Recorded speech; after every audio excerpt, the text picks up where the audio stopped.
nonsia abo omani share yema wakwa baba eye Yorke FM afeisu HYTV so omani mu sema yensa aka no ndede ene yede ba beso mu se nonsia kasebo kasebo yin mu nsem bi ebedi mu akotene ne se Ghana man panyin na nadoda kwa akufo ado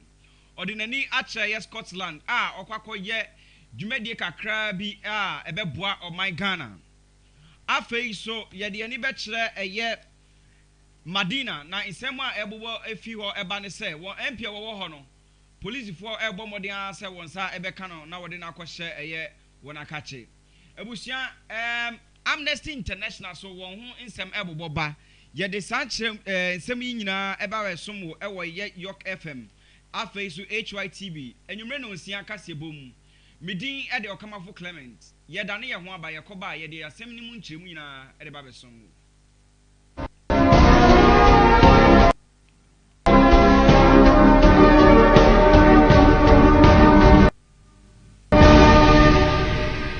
ade chemu nsem de nyankopon nanim ne mu nsem ne na de yode minu mienu na ya ye di huduma pa enti no nsem a esi anajo esi anwumre amache ene de keka nyina no Yorke morning ya boa no se kasebo ebi so eye paper review ai de ba be somwo bo wode asa obehia eye me Okamafo Clement ene ma bedafo ewo Yorke morning so every Monday up to Friday 6 a.m. na fe yemfa insema esi wo manim nyina emesomo yebekọ amama nyina so yebekọ epuye ne atoye ba bibiara asem no hye no yede beba na afe minu mienu ya dwendwen ho na wahu oman no ne kanko ene ne bobre ba bia asi afa shiamen na yendwen oman no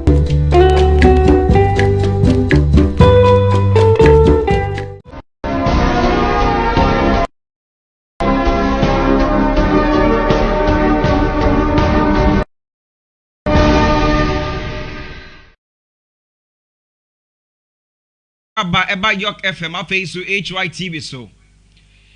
yetwa kasebo so na ya hyase so dia ne ye ni eche Ghana man panyin na nadoda kwa akufo ado na kache na watwi mu no asema abeto dwane se wakopie mu ewo Scotland orikodi djuma kakra aboa oman Ghana ye nyina ye nim se amanyokuo ene ne keka ho ni nyina no empempi no aya ye hyehyem amai ahodo so eduru baabi a na ye nyina ye hyem na amai ahodo ekuo batan eye UN ahyehyɛ eye meeting kakra bi a ekoso ewo Scotland na sa meeting no ye bia wokɔ na we no etoso 26 echese enya asem ketwa kra na omampanyin endura na okopie mu ewo honom chese ye hwe nanim se ochina achi obetimi abepie mu ewo Ghana biom na chese enam enafua be se nan na kwakodi ewo honom a ye hwe nanim se enche bia na obesan aba oman mu biom awusia ye to akasebo ne so dia na ye de ni ekire eye Madina importem na kwasa ehonom impesoa ne so dia na chese Francis Sosu ena ye mrase bedwani ema omanfo wo honom na ne ho semsem ananse ye de beto yatiefo anim ewo ye kasebo mu se ye nya na chi no esanse a policefo ehun ne se nyema bia no oye no na enkoyi de na oye ye oka omanfo ho ema wo ye demonstration kire aban se won akwan a wo honom no na ensem fatakora nti aban embomodin ase obetimi abaye akwan afesu yi gates na afedi ama Madina mine emu ada ho hwan na ye nti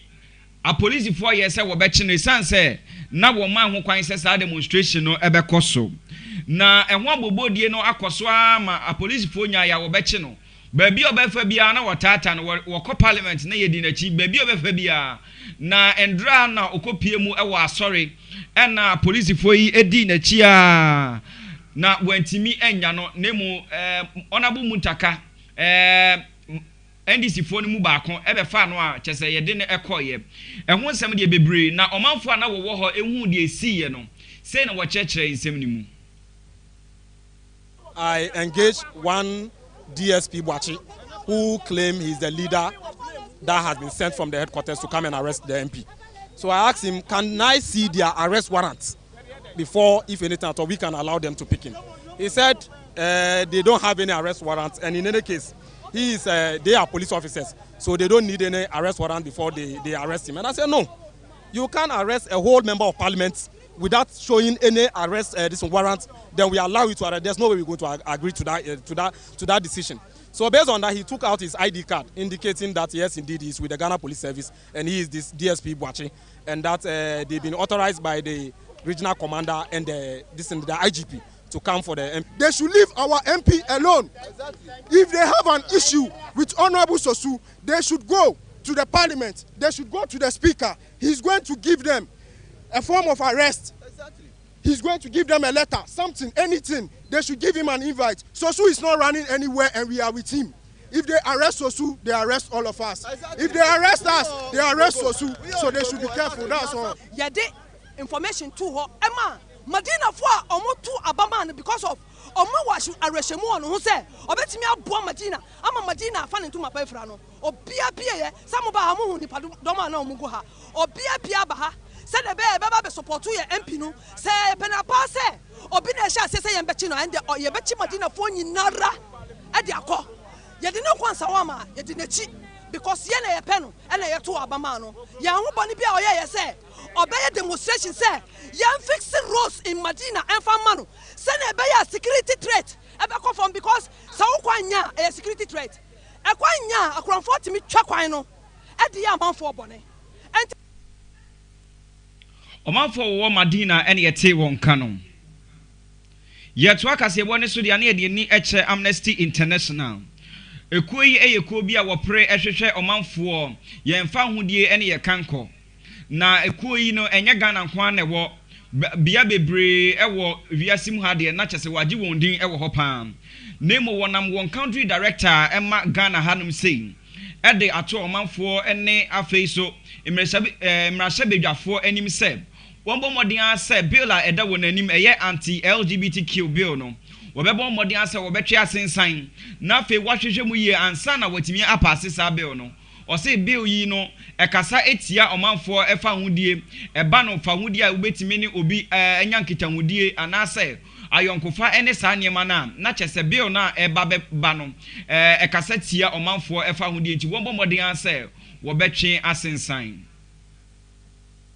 Amnesty International, Ghana is calling on the Ghanaian Parliament and the government to immediately withdraw the proposed promotion of proper human sexual rights and Ghanaian Family Value Bill 2021 from consideration. This bill gravely contravenes the principles of equality and non-discrimination. It violates the principles of the rights to freedom of expression, association, and privacy, and the prohibition of torture enshrined in the 1992 Constitution of Ghana and international human rights treaties ratified by Ghana. Onipa yeti nkan eye country director Emma Amnesty International Frank Doi na wamana ansoa osan de to aso se memma no enya omanfo adwen da se won wo support anase wo pia se omanfo enkoye eye LGBTQ yi anase won bo modin ase sa adwumadie e bekoso na mo de wo pra hwehwe na ne se omanfo ebenya wo fa hodie. That we are not promoting LGBT because LGBT is just a combination of letters. We are not advocating for people to be LGBT people.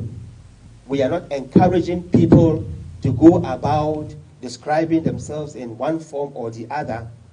Amnesty International does not oppose or support any form of sexual orientation. Our business simply is to protect the fundamental human rights and freedoms of all citizens without discrimination, without distinction. And this is what our laws provide for all. Country Director for Amnesty International, Frank Odoi, Ninka and Yatiano. Abusia Yebejina sa insemiso na fedi ya home kasebone so na yakoba yede emunchemu nyina ekoso asomu.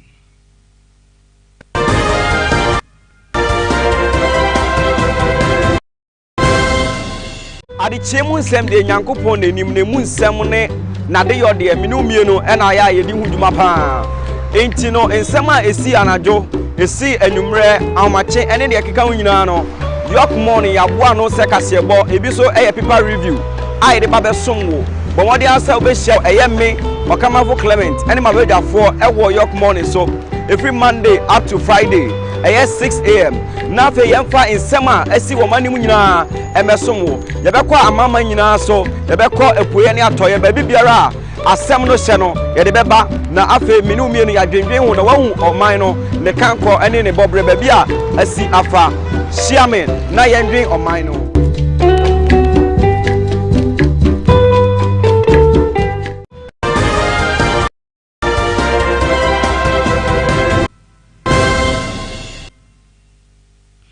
awusia yesama mwakwaba eba Yorke FM afeisu HYTV enwumre no sia kasebo eso yeto akasebo ne so October ne bosomeda no a etoso eye aduonu insia no ene yede betu dwa se eye health services workers union no wo record strike na strike yi no eba so eye Tuesday na ana chese enya asem ketwa ema omanfo bebre na eko eya yaresabia no na afeidie akoda ne esun ene afeidie kodanda na emu nsem de bebre sisi ano won payfo e de abetu dwa se omanfo eye aban etie won sufre ama bibia eba bekoyi nti no health workers union for wo call strike no won payfo e de abetu dwa se won bibia wo yeye no won fa ensi won na afeidie won kɔ wonwuma so biom enkoye adwuma na omanfo ebre o say enche bia na aban aba won peso aso anase won aso ne eso se won won ba bedi nkomonti no won bomode ase wo betimi akɔ won adwuma so no akoye adwuma na wante asempapa bia emfi aban hode a obesi akɔ strike ne biom. I've called you here this morning to give you an update of what has been happening in the health sector, specifically Health Services Workers Union of TUC. The Health Services Workers Union of TUC is a big umbrella of trades in the health sector, comprising of over 70 job grades or job classes and over 300 job grades. The industrial action to see to the end of the roadmap that is up to implementation. At any point in time, if there is anything, this action can be triggered. But we want to believe everything will go well. And immediately everything goes on well, we'll call on you and call it off fully. Thank you. What agreements did you reach with government before calling off, before suspending the strike? Like I said, government has shown goodwill and they have invited us to the table. Behind the scenes, what we have discussed, I think it's something that is acceptable by the National Executive Council. Let us sign it off fully. And when we are calling off the strike entirely, we will give you all the details. And that is why we say we have suspended it for now. Bia na yede ebetu dwa ewo yen kasebo mu se wale ene bolga kwan ne so no accident bi asi a na chese eye a police fo won ka afi so a police fo kakra bi so na wowom ana wonam won kwan so a wo hwe se wo be ma bambo ene pepepe ye adimu ewo sa epeso ane so na de abetu dwa ne se sa nkrofo yi no wonya ka akwanhia ama chese ebinu ehwere wo nkwa ena ebinu so eprepra ya na enya asem ketwa enra no amanebo efi a police for akache eba ye ne se wo mu ba ko afiri mu a enya asem ketwa kra wo afi mu chese aya asem reho a obi a edi hu abobo na a police for say wo kache omanfo nyina se nipadom a yegya won say anka wonko eya yaresabia na afeedie wonkonya ayarehwe no emu baako atimi afirimu a enya asem ketewa abusia yebegina asem a eya arehusemi so na afeedie yede kasebo ni nyina aba na hweye na kasebo yi mu no insem bi a edi mu akotene ne se Ghana man paying another dankwa ekufu ado ede nani ache Scotland a kwakodiri juma kakra bi ede aboa o my Ghana MP a wo eye Madina so ye kwahwe ne nsemsema na etodwa na watwi mu no na woko eye ne nchen ewo asori se wakwakoche no nanso odwane efiri mu ye de ani so ekire eye Amnesty International na won kasa wakasa na yeso yati bie ne se LGBTQ bill da eye parliament no won modern asa wo betwe asensan na face wahwehwe mu yi ansa na wapaase bill no anya sade a ebekon atia omanfo efa ahodie abusuan nsem bi ekeka yeni mu ho ene ye de be somwo ewo eye Yorke FM afeso HYTV enwumre no nsia kase boso mekai wo se impemfo se etubeto a na ehia ochiginafo saso na the ofudu apa no ene epia no enti yedua pa yefu ye die Yorke estate ena eso yasne Yorke estate se menka kire wo se eba no insase pa a manso eni ho afi so adan obehind dia fa odagi nyina ebedan won na afi de won hwehwa insase ene adan papa eso ema won frɛ 0247 02437 08485 0243 708485 na fe frɛ won ani won endi inkomo kasebo no esi okenkanfo eyeme Okamafo Clement na maminkai asembi kakra yesesa nkofa yenchi ye mame a nyankopon adom enam na hoɔden ene afeiso ne nimdeɛ so ema dwumadie nyina anase dwumakuo yi eba ye eye madam Hana Sakode na mami no nyankopon adom wahira ne pa ode afi baako aka ne fie ho a kyese enya asem ketwa ye ka sei nyankopon enhira no happy birthday pa enko mami na nyankopon ensum no ento enhirem afi bia no nyankopon emfa adwen echen de owo ne so emma no ensira echen de owo ne so emma no ne manyina enyi embeto no na wonhwe emma ne si entutu kyese onyi enko nanim na bibia enko ye nikunu so nyankopon enhira na bibia enko ye ben ewechi ho no nyankopon enhira ne se ode ye ekọ Facebook ena afei so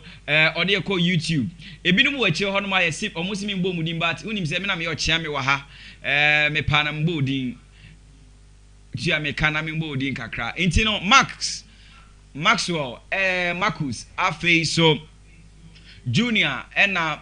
me boss Mr. Obo enyina ebo machidom ena me kaseboyi ebe somwo ye wono dase enne